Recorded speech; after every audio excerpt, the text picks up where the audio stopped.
Hello, Barry Anderson from Trade Ideas with today's edition of What Makes This Trade Great. I'm sorry for the background, guys. Acrobat has changed some settings on me for today, so I'm not sure to get the full screen again. But anyway, CEPU. Now, if you've been following what's going on in Argentina right now, a lot of the Argentinian stocks look like this on their opening 15-minute candle. You can take a look at something like GGAL, YPF, and I'm sure a bunch of others. There's, the election is going on, and it's going to be very interesting to see who gets elected.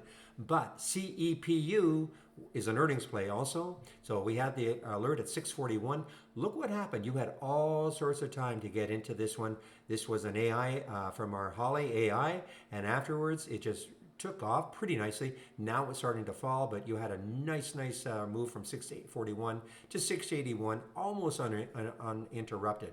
Okay, guys, I want to get back into the room. Have a great evening. We'll see you tomorrow.